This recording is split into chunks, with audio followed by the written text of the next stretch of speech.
Well, good morning, Valley Baptist Amplified. Wow, my voice did something weird there.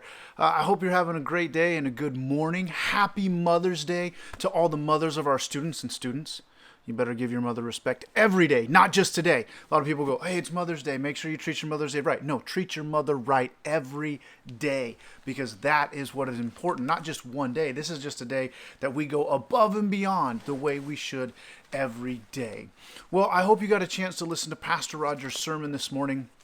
I thought it was so great talking about the different mothers throughout the Bible, from Jochebed to Hannah, all the way up to Timothy's mother and grandmother, and the importance and the important roles that they did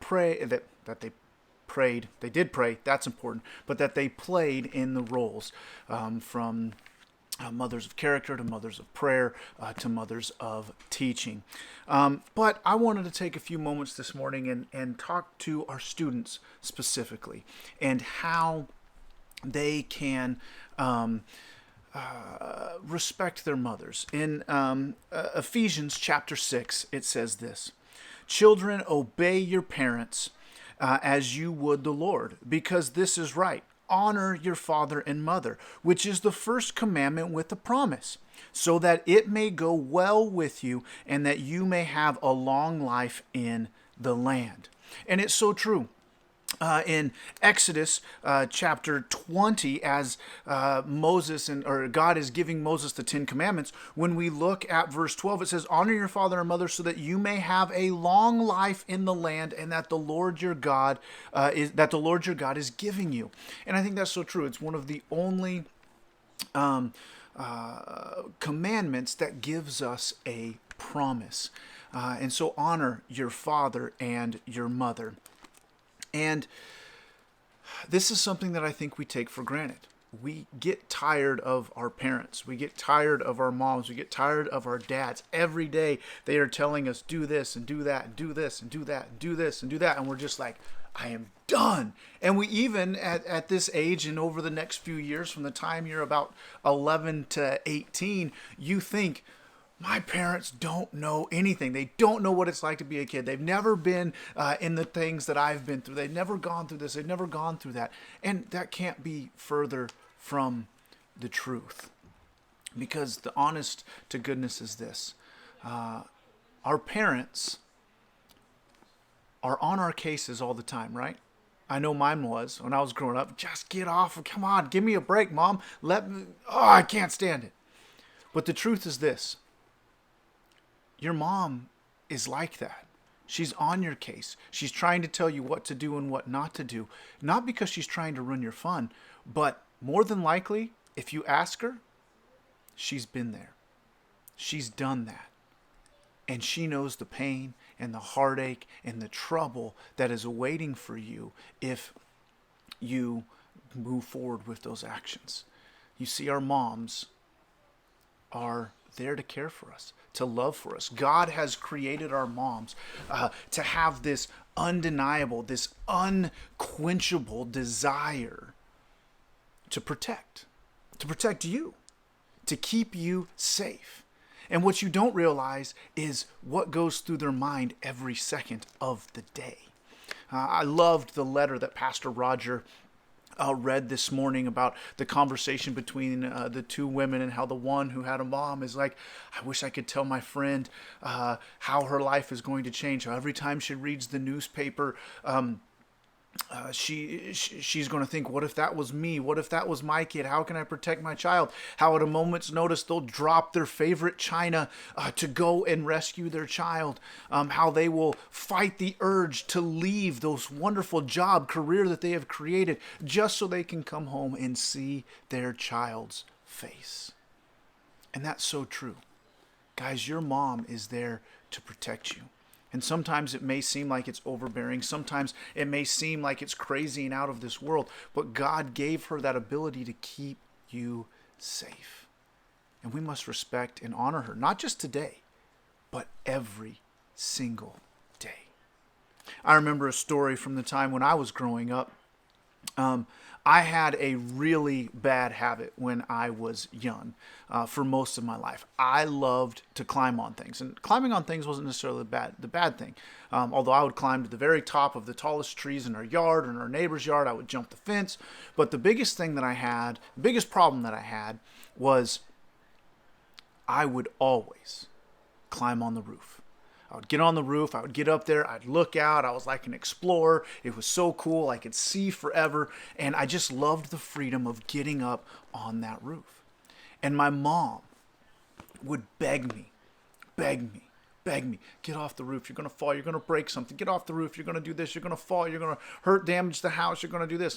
And I just thought, you're crazy, Mom, you don't know what you're talking about, you know what's there. And then finally, one day, my mom stopped asking. She stopped telling. And I thought, cool, this is awesome. I'm going to get out here. I can do what I want now. I can do what I need to.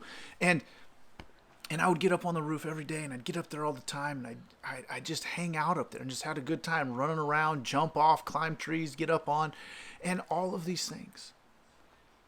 Well, one day I was on the roof, and I heard the phone ring. And I thought, hey, maybe it's one of my friends. So I jump down, and I go running into the house. But as I get in, I can hear my mom answer it. And it's loud enough that I can hear the other side of the phone, and I'm on the other side of the wall. And so I just listen to what's happening. And it's one of our neighbors from across the street. And in this very condescending tone, she goes, "Do you know where your son is?" And my mother, very calmly, very quietly, and in this sweet voice that she has, she goes, "Oh, well, if I had to guess, he's probably on the roof." And the lady goes, "So you know where he's at?" And she goes, "Yes, I do. I can hear his feet running along the roof as he's up there." She goes, "Well, aren't you going to go out and get onto him and get him down? He can get hurt. He can damage himself." And my mom, calmly and lovingly, tells the lady on the phone, "Oh, I've tried that. I've worked on that. But he's still going to get up there." "Well, what are you going to do? You've got to protect him." And my mom calmly said something that I'll never forget. And to this day, it's something that I remember and I cherish. She said, "Well, when I hear him run out that door and I hear those feet on that roof," she said, "I get down on my knees and I pray. I pray God will keep him safe. I pray God will keep him from falling and breaking his neck. And I pray that he'll give me comfort that he knows what he's doing." And it was at that point I realized my mom is amazing. I mean, I already thought she was pretty cool. But I realized my mom is amazing. Because she is panicking every time I get on that roof. But she knows that God is in control. And she's praying for me. And I learned throughout the rest of my childhood and the rest of my life that that wasn't the only time my mom prayed for me. She prayed for me all the time. For protection. For her worry. For strength, for guidance, for all of these different things in my life, that I would grow up to be a Christian man. And here's the deal. There's probably a lot of you out there who your mom and your dad is praying for you. You're not just getting their verbal challenges and their verbal correction and their verbal teaching, but you're getting their spiritual teaching. Because they have this innate ability and desire to protect and to care for you in whatever way they can. And so while it may seem overbearing and "You're just ruining my fun, Mom. Why are you doing this to me? Why can't I do this? Why can't I do that?" You need to remember something. She's not doing it to ruin your fun. She's not doing it to make your life miserable. She's doing it because she just wants to protect you and to take care of you. So the next time Your mom tells you not to do something, turns off your Xbox, yells at you for not doing this or not doing that. Don't get upset. Don't yell back. But stop and say thank you. Because she is just trying to protect you, just trying to take care of you. And it is our job, as the Bible tells us, to honor our mothers and our fathers. It says in Proverbs, "My son, keep your father's commands and do not reject your mother's teaching. Always bind them to your heart, tie them around your neck, and when you walk here and there, they will guide you. When you lie down, they will watch over you. And when you wake up, they will talk to you. For a command is a lamp, teaching is a light, and corrective discipline is the way of life." This is talking about a certain situation and a warning against the sexual sin of the world, but I think it holds true to all correction, all teaching, all discipline from our mothers and fathers. They are what will guide us. And I can tell you as a son who is now a father that I still hearken back to the lessons my mom taught me, to the things she warned me about. Because again, God has created her to protect you, to keep you safe. And it may be difficult to listen now, but I'm telling you, in 5 years, you're going to be like, "When did my mom get so smart? Why didn't you try to warn me against this?" She's going to be like, "I did. I tried to warn you against it so many times, but you wouldn't listen to me." And it's going to happen. But here's what I am going to tell you. Whether you believe it or not, those teachings from your mom, those times she jumps on you, those times she turns off your Xbox or your PS4 for those of you who like PS systems, or your PC, those times she corrected you, she jumped on you, she didn't let you have fun. It is those things that you will remember when you're on your own. And when you're going here and there, you will remember those and they will guide you. When you wake up, they will lead you. They will keep you safe for the rest of your life. So don't look at them as negative, as fun killers, but look at them for what they are. An innate, unquenchable desire to protect you from the most important woman in your life. And they will guide you. It's God's safety system. That's why mothers are so great. That's why motherhood is so amazing. They have the most important job in the world.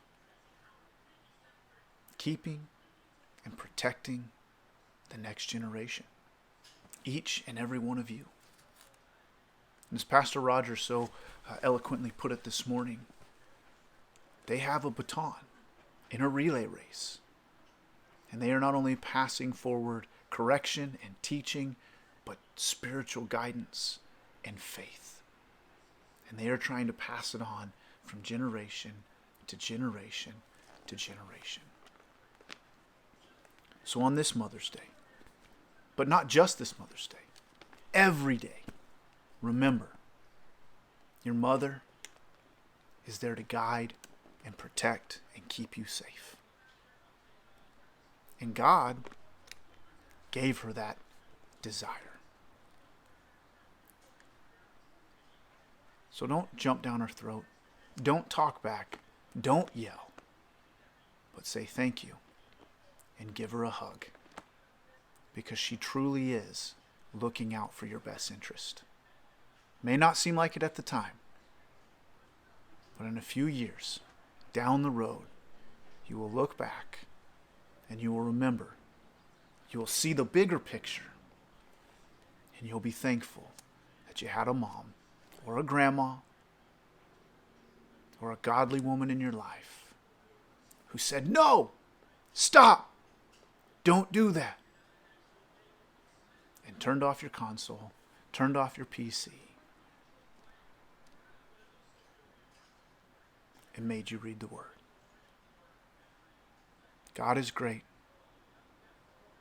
and His greatest creation is the mothers of this world.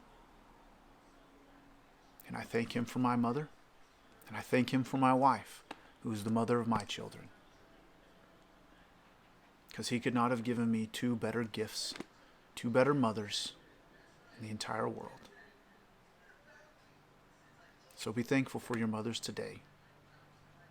But don't end it at midnight tonight. Keep moving forward every day. Moms, thank you. We're here for you if you ever need to talk. We're here to support you. I love you. I'm thankful for you and your kids and for letting me join in this relay race with you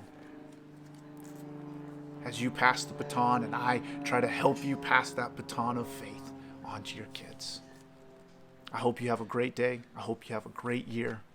I know a lot of you right now, normally on Mother's Day, it's like, hey, let's get everybody together and celebrate. But today, after all of this craziness in the world, we're probably like, just get out of the house. Just get everybody out of the house and give me some moments. But I thank you for your diligence, for your love, for your patience, and for passing on that baton of faith. Thank you, mothers. And students, listen to your moms. They're there to protect you. They're there to take care of you. And thank them every day that they get up and tell you no, or to stop doing that, because they're watching out for you. I hope you guys have a great day. God bless, and we'll see you next time.